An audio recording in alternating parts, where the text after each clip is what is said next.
Aujourd'hui, nous allons parler arithmétique, un chapitre qui est dédié au 3e et au 4e. D'abord, les propriétés. Un nombre entier est divisible par 2, 6, 5, 10, 9, 3. On va faire un petit jeu, vous allez essayer de retrouver les propriétés. Pendant ce temps-là, moi je l'ai fait. Mettez sur pause, je vous fais confiance. Vous devez avoir fini. Maintenant, correction. Un nombre entier est divisible par 2 s'il est pair. Donc s'il se termine par 2, 4, 6 ou 0. Il est divisible par 5 s'il se termine par 0, 5 ou 0. Par 10 s'il se termine par 0. Par 3 si la somme de ces chiffres est lui-même un multiple de 3. Et est divisible par 9 si, pareil, la somme de ces chiffres est un multiple, cette fois-ci de 9. Par exemple, on va prendre un exemple. 346. Ce chiffre, il est pair, il se finit par 6, donc il est divisible par 2.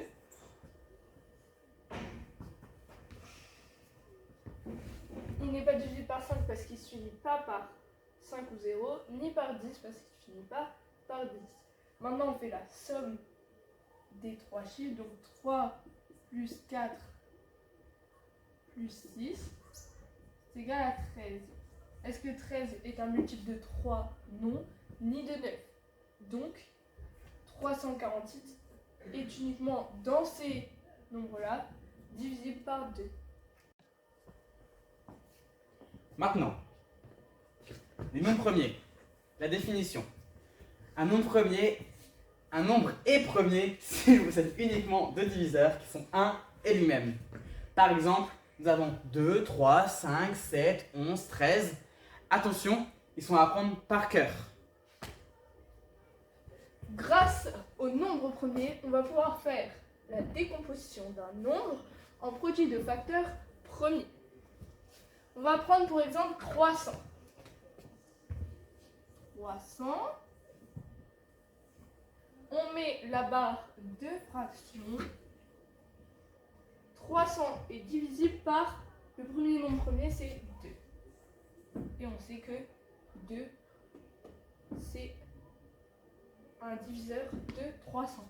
300 divisé par 2, ça fait 150. 150, est-ce qu'on peut le diviser par 2? Oui, donc on le divise par 2. 150 divisé par 2, ça fait 75. 75, on ne peut plus le diviser par 2. Est-ce qu'on peut le diviser par 3? Oui, puisque 7 plus 5, ça fait 12. Et que 12 est un multiple de 3. Donc on divise par 3, 75, ce qui nous fait 25. 25, on ne peut toujours pas le diviser par 2, ni par 3. On va donc le diviser par 5, le troisième nombre premier. 25 divisé par 5, ça fait 5. 5, on divise par 5, ce qui nous fait 1. Donc, on peut en conclure que 300 égale 2 fois 2 fois 3 fois 5 fois 5.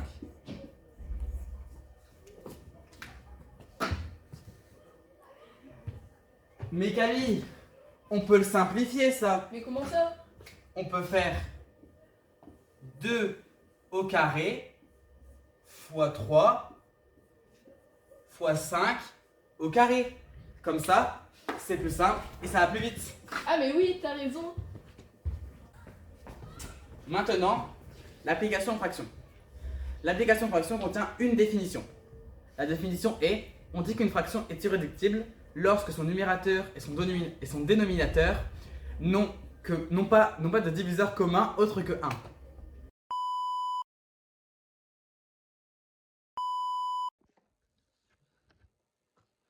Maintenant, passons à l'exemple. Nous avons la fraction 60 sur 126. Pour cela, nous allons faire deux décompositions en produit de facteurs premiers. Une pour 60 et une pour 126. La première, 60 est divisible par 2, ce qui fait 30. 30 est divisible par 2, donc ça fait 15. 15 est divisible par 3, donc ça fait 5. 5 divisé par 5, ça fait 1. Nous avons fini notre première décomposition. Pour la deuxième, nous avons 126. Il est divisible par 2, ce qui fait 63. 63 est divisible par 3, donc ce qui donne 21. 21 divisé par 3, ça fait 7. Et 7 divisé par 7, ça fait 1. Donc, nous avons fait nos deux décompositions en petit facteur premier. Nous allons les recopier. Nous mettons dans le numérateur 60, nous allons mettre 2 fois 2 fois 3 fois 5. Maintenant, nous mettons dans le dénominateur ces chiffres-là.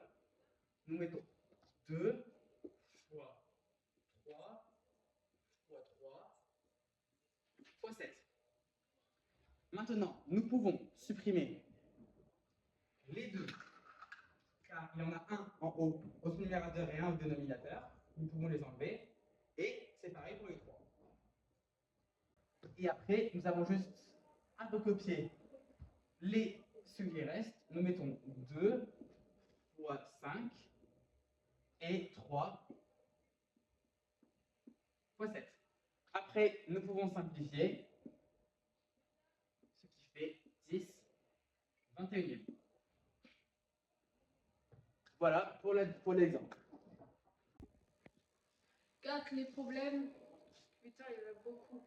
Alors, du coup, on a 3 types de problèmes en arithmétique. De problèmes type. Faire des paquets avec un seul produit. Genre, Sam a 3 bonbons, il a 3 amis. Combien de bonbons chaque ami aura? Faire des paquets avec 2 quantités en utilisant tout, ce qu'on a fait en 4e en arithmétique, avec les bouquets de fleurs, par exemple de roses et de tulipes.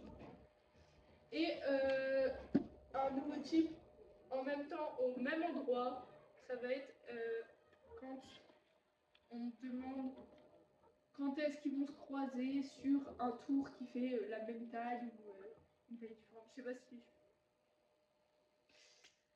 vous comprendrez plus tard.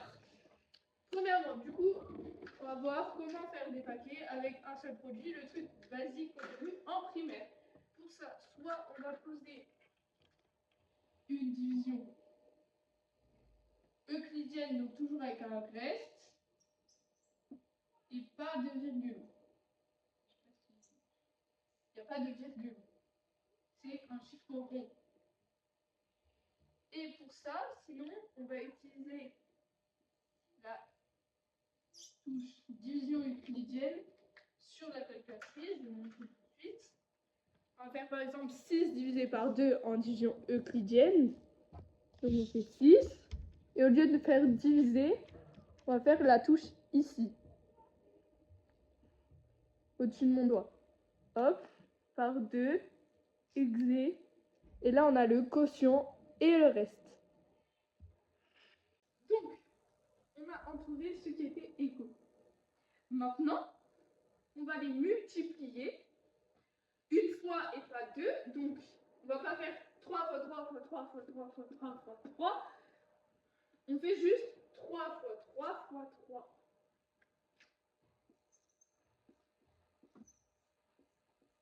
Ce qui fait, je t'écoute, 27. Donc, on aura 27, c'est le nombre de paquets qu'on va faire.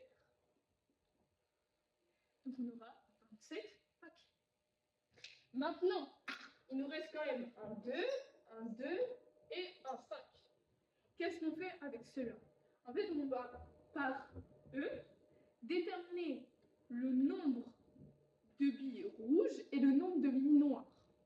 Donc, pareil, sur le même principe, Donc 2. Cette fois-ci, je crois que c'est une addition. Donc 2, ça fait 4 billets rouges. Et ici 5 est tout seul, ce qui fait 5 billes noires. Donc, on a 27 paquets. Et dans chaque paquet, eh ben, il y a 5 billes noires et 4 billes rouges. Et il ne reste pas de billes. Ensuite, le dernier. En même temps, au même endroit. Pour ça, on aura besoin de place. On va effacer toute cette carte mentale. Et on va passer à l'exemple. Nous allons pouvoir passer à l'exercice. Donc, l'exemple est simple. 2 voitures. Une voiture rouge, une voiture verte.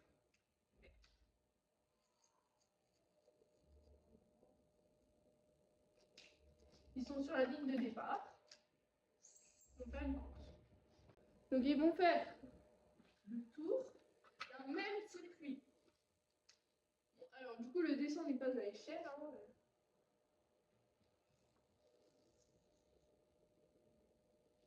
Le circuit c'est ça. Ligne de départ.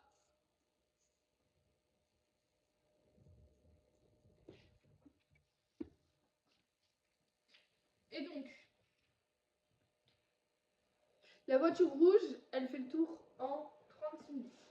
La voiture rouge, c'est la voiture A. Et elle le fait en 36 minutes.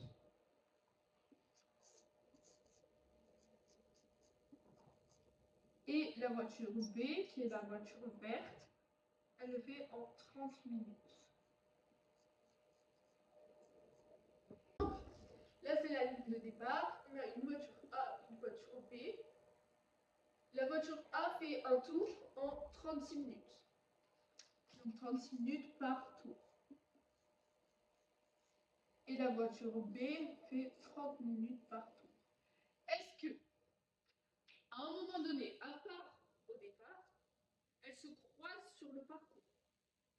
Pas forcément au même nombre de tours, mais sur le parcours. Est-ce qu'à un moment, elles se retrouvent là, côte à côte? Est-ce que c'est possible? C'est sûrement possible. C'est très probable. Et pour ça, on va calculer à quelle minute elles vont se recroiser. Pour ça,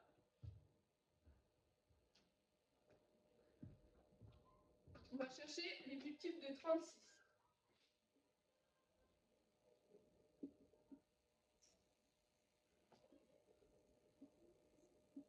Et les multiples de 30.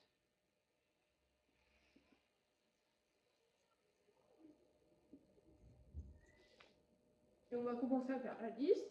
Donc 36, on a 36, 70, 72, pardon.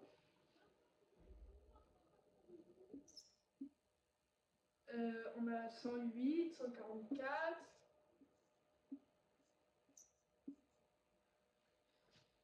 180, 216. Ensuite, les multiples de 30, on a 30, 60, 90, 120, 150,